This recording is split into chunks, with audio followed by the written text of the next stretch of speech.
Having said this is also one thing that I miss, when I'm over there, because I cannot speak like Singlish. When I meet my Singaporean friend in India, I say, oh, what's Yes. now I can speak Singlish like nothing, Like. and you understand me. When for work, I have to speak slowly, pronounce the word clearly so that they can understand me and things like that.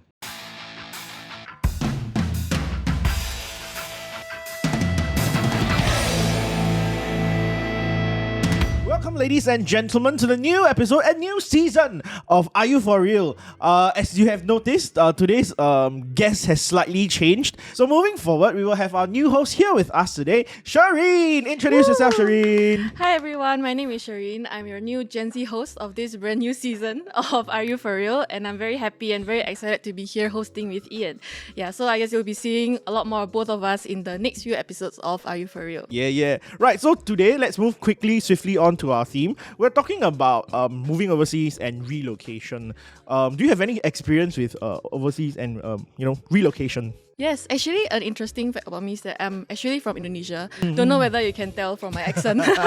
Yeah, but I actually moved here like 6 years ago, and I recently got my PR. Woohoo! Thank you, Mr. Lawrence Wong. Yeah, how about you? Have you ever considered relocation before? I think everybody has that wanderlust phase when they were like, out of uni, I'm not going to be clustered in my small little Singapore town. I want to go overseas. But then you start to realize, right, that everything, every aspect of your life, there's roots here. You have friends, you have family, you have things that you go to. And the fear of just putting yourself somewhere else in the middle of the world and you just alone, right, sort of frightens me out. So I have ever considered that. And I think that it is very brave for anybody who decides, yes, this is the path that I want to proceed forward, right? And I think now that we have both sides of the story, we have a subject matter expert, as always, with us here in Are You For Real, who has actually done relocation, long-term relocation, so we can actually delve deeper into the topic today. So ladies and gentlemen, let us welcome Erik! Hello guys, hello everyone. This is your boomer, Erik Horn. Oh, nice, just nice. So we have Gen Z, millennial, and self-proclaimed boomer. Booms. So today we're going to talk about relocation. So Erik, can you tell us a little bit more about yourself? Okay, I was actually based in India for close to 9 years. And I was there, I think, as a first, I wasn't the MD, right? I didn't start the business in India. I went over in 2014 in July. Right, as a ED to help out on the business there. So there was a local MD, all right, who set up the business and ran the business, since 2008. Right, so then from there on, then I only took over from him in October 2018. Right, so then from there, I took it as a full-time job in India itself. So before that, wasn't really full-time there. I didn't spend all my time in India. I was there for like once a month for 2 to 3 weeks. 2 weeks. I think initially it was 2 weeks because it wasn't so easy for me to get used to the life there. So every 2 weeks is like I reach the maximum. I need to come back. Then I come back for a week or two. Then I go back again for another 2-3 weeks. That was the initial part. But my love affair with India, it started actually even earlier. So when we first started the business back in 2008, all right, we launched our platform in 2009, right? I was really there in the initial stage to help out here and there, right? But I was never really based there. So usually like there for a week or a couple of days and things like that.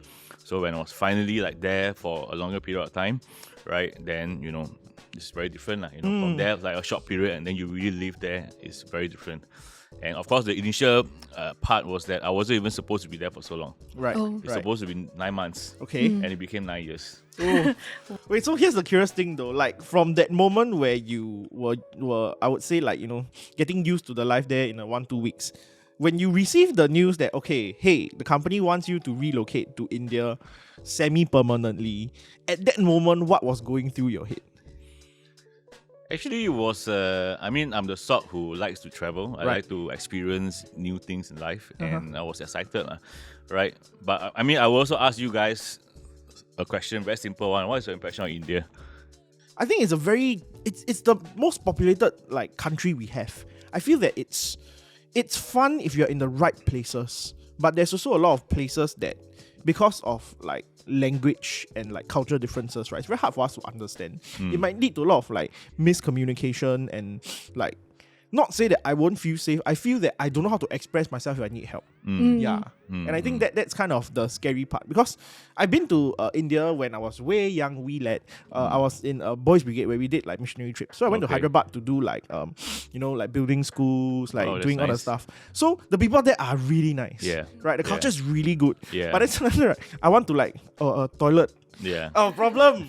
I don't know how to say what toilet means. Yeah, for me, I think like my knowledge about India is quite limited. Like, I only know from like my Indian friends in Singapore, and I think the only thing I know about there is like the food is like really a lot more spiced and a lot more like there's a lot more flavors. Like I think because I'm also from Indo, like it's kind of similar. Like Indo food is actually very like spicy. Very spicy. More spices as well. So I've always wanted to visit India. Like I think mostly because of the food, and there's a very rich culture actually. Yeah. But I didn't really have like the opportunity to like visit there actually. Yeah. Oh, okay. No, I guess this is like most people will have the similar kind of answers lah. Like this is India and people. I mean, there are others. Of course, you guys give very nice answers. All right. There are people who will be thinking, oh, is it safe, right? Based on the news that you read about, right. And usually some of it is not positive news, right? About the safety of women and things like that. But I mean, in actual fact, of course, it's a huge country. It's very hard for anybody to generalize the whole country into one, and they are like so big and diverse. So it's actually very different, all right? And the people, the food, the language, the religion also, and the practices are quite different in every state and the city, right? So like your question was to me was like, what was my reaction when I say I'm going to be based there? It was quite exciting, right? From a personal point of view, it's like before that, I only went there for work. Right. I usually go there for work. I usually don't really extend and go to more places, right? Because and when it was 08 and 09, that time was an old airport. Right. Right. And it was chaotic. Right. You have to go there, I think 3 to 4 hours or even longer than that just to be sure that we can get on the plane on time. And it was so chaotic. Now the airport is very good, right? Very good, very efficient, very big and all that. But back in those days, you can even have cows. There are cows going somewhere at the airport and then blocking the way. So that was the days then. And of course, when we started to go there, we were like, wow, like that one, And then getting around, there was no Uber. It's so difficult for you to book any transport to get around. So you have the auto rickshaw, which is like the tuk-tuk in Thailand, But then the most of them, they don't speak English. Correct. So how do you tell them where to go? How do you guide them where to go? Like, So, I mean, these are the things that when you go to a country like that, the good thing is you also learn how to adapt to a place like this. Right. Which I think is good, for anybody to go and experience life like this, of course, right? Yes, here is like everything works. It's easy. You like that. Go play a cat, but there is not. Then you appreciate a lot of things that we enjoy here. The basics that we think that is quite a norm, but in another country it's not. Right, and what she said also about the history and culture. I think there's so much history and culture in India. It's like the oldest compared to China. Of course, both are the oldest civilizations that we have. Two major religions started from there. Your Hinduism, which is the oldest, and then your Buddhism started from there as well. These are the top. One of the 2 or the 4, right, in the world that started from India itself, right? And then you have so much of the history of the monuments, temples, even the nature. You can see the Himalayas. So a lot of things to explore. Just that not many people really think about India that way. I think usually I find people who are more adventurous will say, "Oh, I want to go to India like Varanasi to take a look in the holy Ganges and see what people do." Or I want to go here and there, right? But not many people will say, "I want to go to India to work." Fair. Correct. Right. Yeah. Actually, just curious, before you moved over, right, what were like your biggest like worries or challenges? Because it's like technically leaving like your home and your community here in Singapore and like being based there and have to live in like a very different and far country from Singapore. I think for me, firstly, I was not attached then. Right, I wasn't married, so no wife, no girlfriend, no children. So I think that was not difficult for me to say, hey, let's try this. Right. And also at that point in time, when you're in your 30s, that's a time for you to try new things, right? And experience things, right? Of course, there are certain stages in life where you are in your 50s. These are not the things you say, oh, let me go and try something like that. In your 30s, why not? So, and some more, I'm being paid to go there and try, right? So okay, I mean. It was fun and exciting, and India is booming. It's still booming today, right? It's still growing. We know the demographics, we know the drivers for growth and things like that. So it has always been a huge market that we wanted to try and tackle, right? But of course, unfortunately, we couldn't come out, being able to do very well there, But that's for the next question that you may hear, what happened and things like that.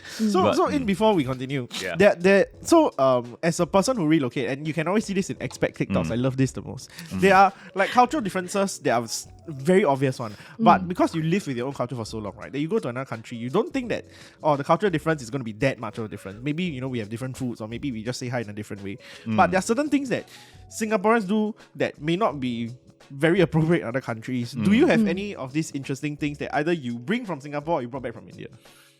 I think maybe from I bring back here is I've been there for so long, right? So when I talk, my head starts to shake also. It's like a natural thing, right? And I mean, of course, friends will laugh. You know what you thought, like. I mean, of course, I was living in India. I talked to my staff. I talked to everybody, and it's a natural thing. It's like when you speak, you also speak with your laughs and all that. Your Singlish start to come out. It's also unique to us, and people do laugh at our Singlish. Yep. So uncool, whatever. What is this English you talk about?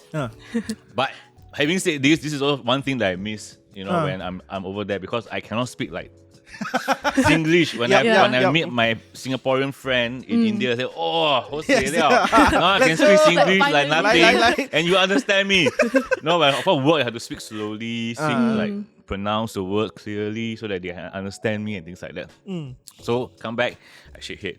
Another thing I think is, because there are not many or the pavements are not so developed there, so you end up really just walking on the road, but it's safe in a way that people will make sure they will siam you or that. That become a habit when I come back here. I also walk on the road. My friend say, hey, why you walk on the road? The pavement. Oh yeah. And that happened not just to me, but to the Singaporeans that I got to know there, who also live there and work there, mostly who work for the government there. Right. They also have this habit when they probably, they unconsciously walking on the road. They say, why you walk on the road? There's pavement there on the road. These are the small little things, right? And some of the things, like when I first went there, I didn't know that their dinner time is quite late. Yes. So it's like 9:30, then like 7 that's o'clock. really Hungry already leh. What time dinner? So and they are very nice, right? They invite me to their home, we chit chat, all that, drink chai, whatever. 8 o'clock that beta now. What time is dinner? Wow, very hungry already leh. Right, dinner 9:30, 10 o'clock. Then already, now I realize. So if I'm going to somebody's place for dinner, either I tell them that hey, I eat around this time, or I snack first. Then then it's not rude, right? So I eat together with them at that time lah. Right. Yeah. And there's a reason for that also, because I think many of them when they work, not many of them live near to where they work. So by the time they get home already kind of late.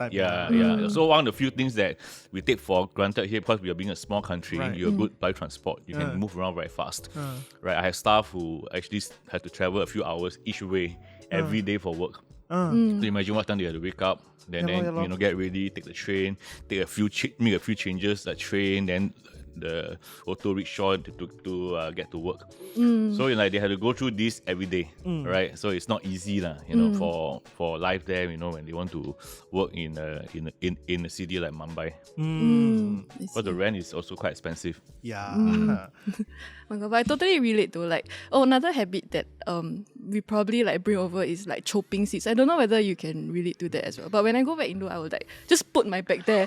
Then I was like, my mom is like, Sherine, this is not Singapore. This is Indo.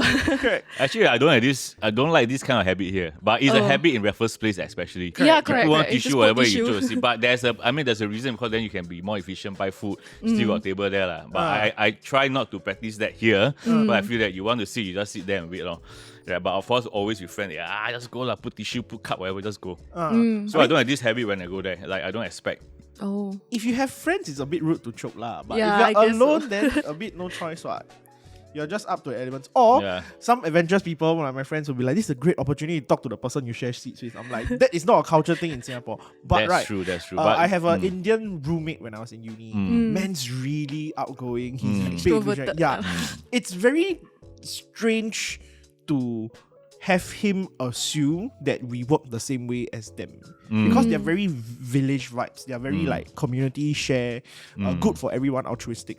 So it's a situation where he's like, oh, anything I have, feel free go and take. So his parents will like send him video recipes of him cooking, and he'll just assume that the utensils or like the cookware that we have in the room is for share lah. I don't have issues because I'm big into curry and stuff. But sometimes when my other side roommates will be like, bro, he just like use your pot to cook things, and I'm like, he's gonna clean up. What's the issue, right? And it's very interesting to think about the fact that sometimes cultural differences is not about like, oh, what's the good thing that we do that is bad for you? We are very weird, and some people have very nice altruistic like things to like bring to us, but we just like no, we don't do this. Yeah, very interesting.